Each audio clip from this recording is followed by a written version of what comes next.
Saludos. En la serie sobre conjuntos, en el anterior vídeo, analizamos el conjunto potencia de un conjunto cualquiera, practicando con la idea de conjuntos y todas las posibilidades que se pueden dar para generar el conjunto potencia. A continuación, analizaremos lo que podemos hacer con dos conjuntos cualesquiera para crear nuevos conjuntos. Así que empecemos.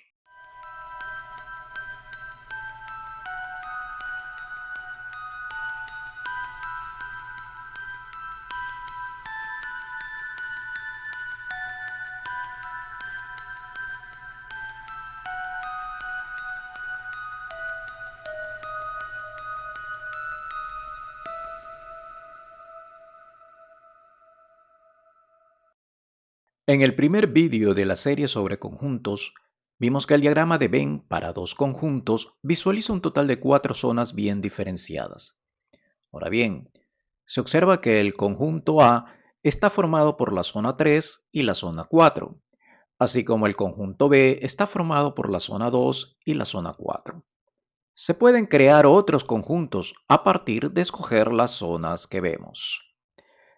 Y para ello podemos aplicar algo que vimos en el vídeo pasado, utilizar una tabla para escoger los elementos que construirán los conjuntos. En este caso vamos a escoger zonas del gráfico donde se encuentran los elementos del conjunto referencial. Para construir estos conjuntos, en cada fila el valor de 0 significa que no escogemos la zona y el valor de 1 significa que sí la escogemos, parecido a lo que hicimos con el conjunto potencia. Acabamos de ver que la zona 3 y la zona 4 generan el conjunto A, lo que se encuentra en la cuarta fila de la tabla, y que la zona 2 y la zona 4 generan el conjunto B, representado en la sexta fila de la tabla. Asimismo, podemos decir que en la decimotercera fila de la tabla, la zona 1 y la zona 2 generan el complemento del conjunto A, pues es lo que está afuera de A. Y en la decimoprimera fila, la zona 1 y la zona 3 dan el complemento de B.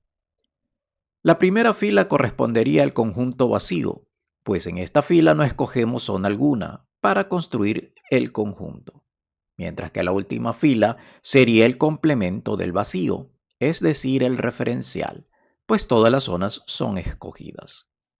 ¿Y las otras filas? ¿Qué conjuntos pueden generar? Si vemos la segunda fila, corresponde a un conjunto generado únicamente por la zona 4.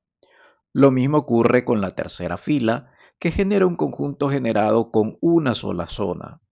Y así sucesivamente. Cada fila va a generar un conjunto que está relacionado estrechamente con los conjuntos A y B, puesto que estos han sido los conjuntos que han creado originalmente las cuatro zonas.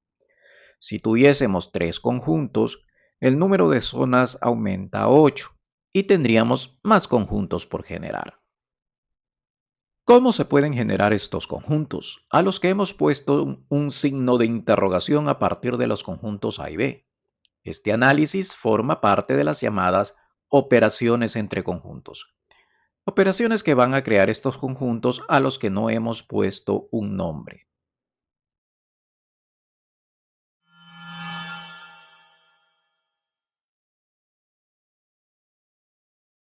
La primera operación que veremos es la unión entre conjuntos, que tal como su definición le expresa, es el conjunto formado por todos los elementos de A o de B. El símbolo del operador se parece a una U mayúscula. Sin embargo, esta definición se debe expresar de manera formal. Así que veamos qué conceptos matemáticos nos ayudan con esta tarea.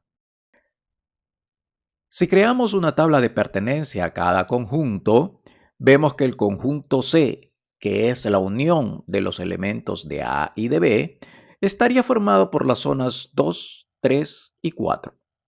Y esto es así porque observando la tabla, la pertenencia de elementos a los conjuntos A o B se dan únicamente en las filas 2, 3 y 4, lo que construye una forma proposicional dada por el operador lógico de la disyunción.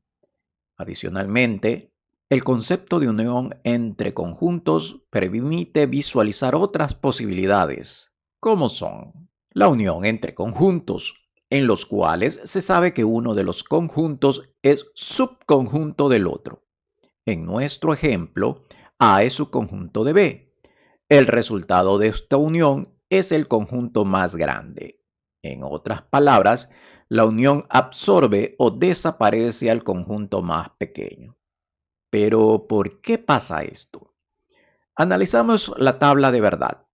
Para este caso, como estamos diciendo que el conjunto A es subconjunto del conjunto B, aplicamos lo que ya vimos para subconjuntos en el vídeo número 5 de esta serie. Es decir, la fila 3 desaparece, debido a que en la definición de subconjunto se utiliza un cuantificador universal, con lo que la columna para la pertenencia al conjunto C, que es la unión entre los conjuntos A y B, pasa a tener los mismos valores de la columna B. Recuerde que no existe la fila 3. Y por esta razón, podemos decir que el resultado de la unión es únicamente el conjunto B. Gráficamente, como ya vimos en el tema de subconjuntos, el conjunto A se representa en el interior del conjunto B, con lo que al realizar la unión nos queda únicamente el conjunto B. Ahora bien, esta idea del subconjunto interactuando con la unión puede generar otros razonamientos como el siguiente. Al ser el conjunto A subconjunto del conjunto B, podemos decir que la unión entre el complemento del conjunto A y el conjunto B nos da el conjunto referencial completo. Al igual que hicimos para el anterior caso, esto lo podemos analizar con una tabla y con un gráfico. Usando la tabla hay que añadir una columna que corresponda al complemento del conjunto A, que como vimos en otro vídeo de esta serie, solo tenemos que negar la primera columna para tener la pertenencia al complemento de A. Si aplicamos la disyunción inclusiva entre la segunda columna y la tercera, de acuerdo a la definición de unión, obtenemos la cuarta columna, correspondiente a la pertenencia al conjunto C. Note que hay un 0 en la fila del conjunto, pero la tercera fila la excluimos por el concepto de subconjunto. Con esto se observa que todos los valores de la cuarta columna son verdaderos, lo que significa que todas las zonas son utilizadas y por ende tenemos el referencial completo. Por el lado del gráfico, el diagrama mostrado visualiza únicamente las tres zonas existentes en la tabla. El complemento de A involucra todos los elementos fuera del conjunto A, mientras que los elementos de B rellenarían el espacio faltante. El resultado de la unión, todo el conjunto referencial. Otra unión que podemos analizar es la unión entre el conjunto A y su complemento, resultado que genera todo el conjunto referencial. Viéndolo en la tabla de verdad sobre pertenencias, la disyunción entre la primera columna y la segunda da como resultado la tercera columna, es decir, todas las zonas que se generan con el diagrama del conjunto A y su referencial. Tenemos los elementos del conjunto A en unión a los elementos del complemento del conjunto A. Volviendo a la tabla del principio, podemos indicar entonces que la fila 8 define la unión entre los conjuntos A y B. Y si cambiamos el valor de verdad a toda la fila, nos queda la fila 9, que es precisamente el complemento de la unión de los conjuntos A y B. Por el momento, está surgiendo al parecer un patrón.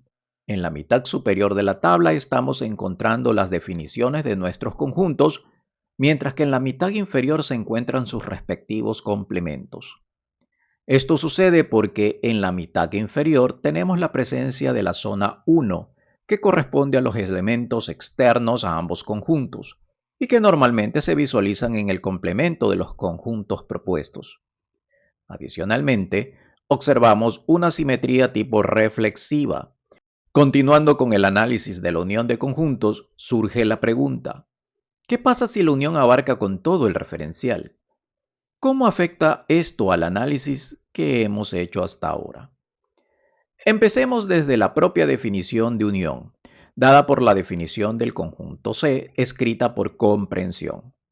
Para que la unión abarque con todo el referencial, no es posible la existencia de la zona 1, y esto conlleva al uso del cuantificador universal en la expresión, lo que obliga a expandirse el diagrama de la unión a todo el referencial. Pero esto genera una nueva inquietud. ¿Qué pasó con los conjuntos originales A y B? ¿También se expandieron hasta abarcar el referencial? La respuesta es que no se sabe. Lo único que sabemos es que la unión se expandió, pero no significa que los conjuntos A o B abarcaron con todo el referencial completo. Esto crea un análisis del comportamiento de los conjuntos A y B cuando ocurre que la unión lo abarca todo. Si analizamos por separado cada conjunto, colocar un universal en la pertenencia al conjunto A o al conjunto B significa que cada uno por separado abarca con todo el referencial. Como estamos trabajando con la disyunción inclusiva en la definición de unión de conjuntos, surge la siguiente pregunta. Si colocamos una disyunción inclusiva entre los universales de cada conjunto, como si quisiéramos sacar la disyunción inclusiva colocada en la unión de conjuntos con el universal, ¿cuál conector deberíamos usar? A primera vista uno podría verse tentado a utilizar la equivalencia lógica y decir estamos ante una supuesta propiedad distributiva, pero debemos analizar esto antes de afirmarlo. Empecemos entonces por la equivalencia lógica. Para afirmar que la expresión es verdadera o tautológica, podemos verificar esto con tablas de verdad, lo que resultaría un poco largo de visualizar. Por lo tanto, lo haremos usando contraejemplos. Los contraejemplos de una equivalencia serán aquellas expresiones que nos den valores distintos a ambos lados de la equivalencia. Empecemos por el primer contraejemplo, que me indica que a la izquierda debo tener un valor de verdadero, por lo que colocamos verdadero al primer universal. Como este universal está en disyunción inclusiva con el segundo universal, el segundo no interesa su valor de verdad, pues al ser disyunción, el primero, que es verdadero, hace verdadero el lado izquierdo de la equivalencia. Pasemos al lado derecho. Si hemos colocado un 1 en el primer universal, estamos indicando tácitamente que el conjunto A abarca con todo el referencial, por lo que al unirse con el conjunto B, sin importar el tamaño del conjunto B, automáticamente estamos diciendo que la unión abarca con todo el referencial. En otras palabras, no pudimos hacer falso el lado derecho de la equivalencia, dejando de ser un posible contraejemplo. Analizamos el segundo contraejemplo.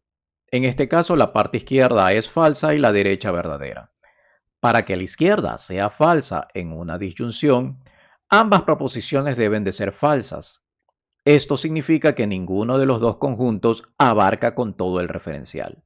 Pero, ¿y la unión? ¿Es posible que abarque con todo el referencial? La respuesta es sí.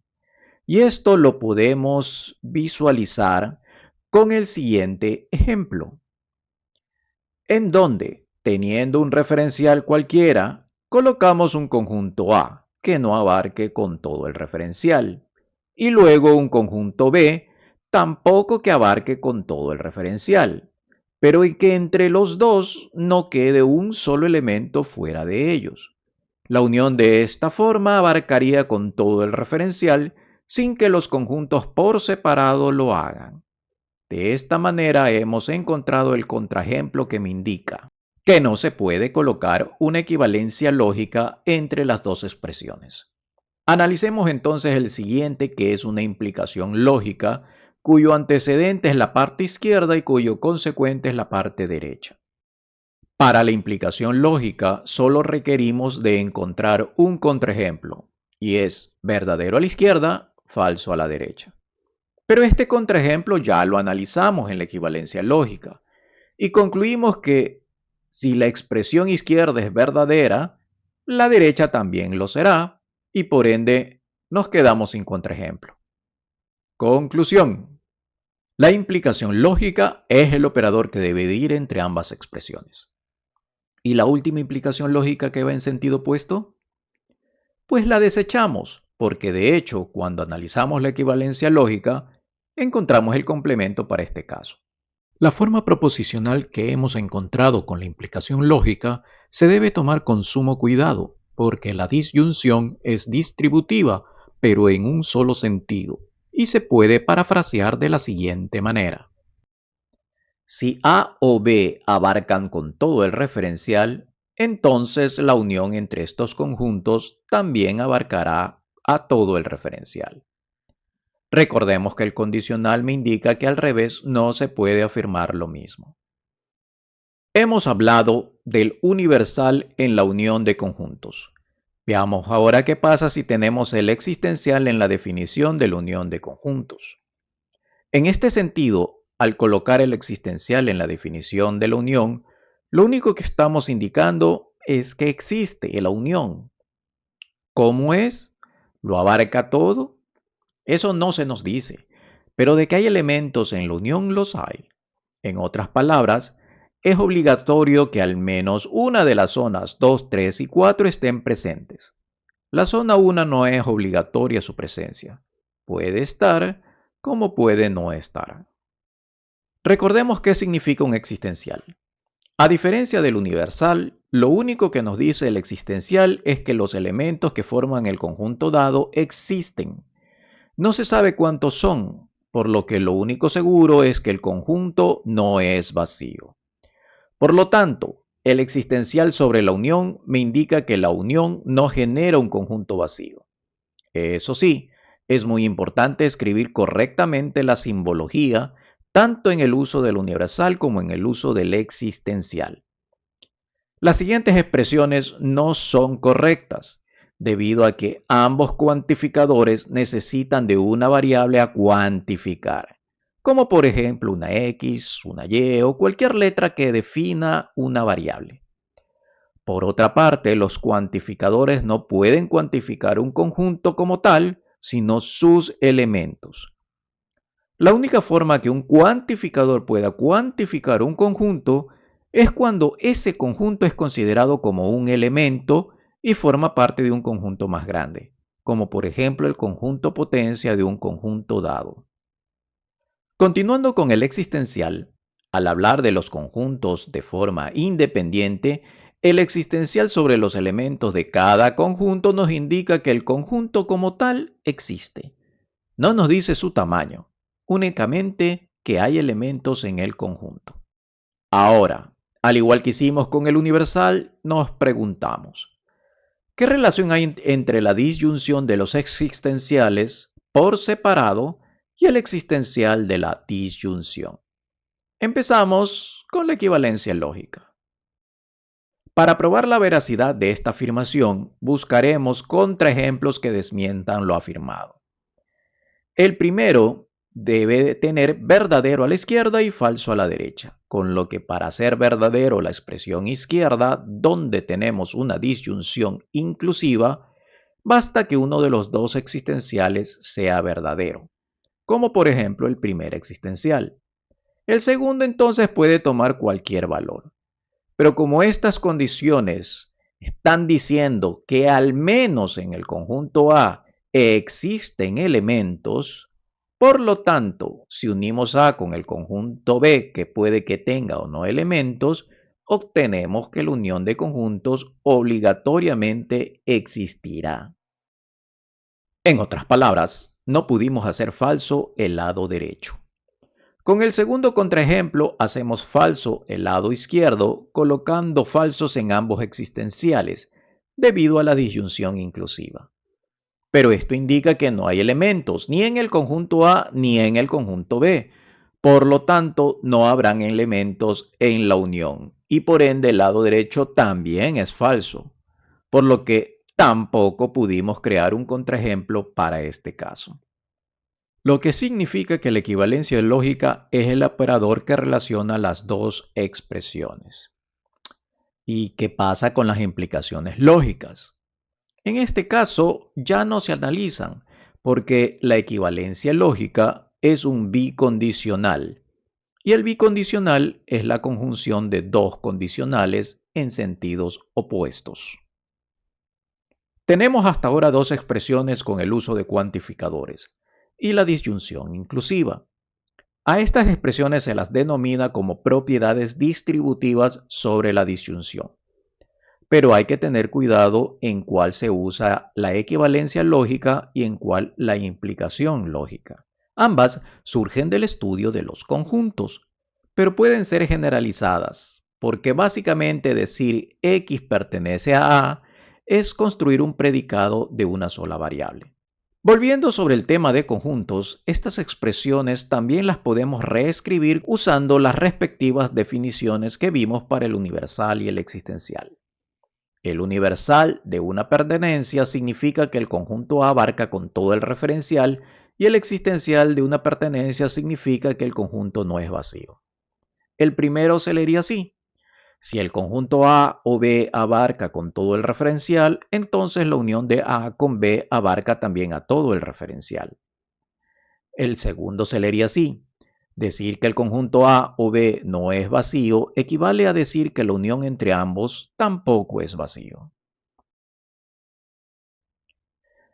Y con esto hemos terminado por hoy el tema de la unión entre conjuntos. Sin embargo, la unión de conjuntos puede mezclarse con otras operaciones entre conjuntos, por lo que en el próximo vídeo continuaremos viendo una nueva operación entre conjuntos. Hasta la próxima.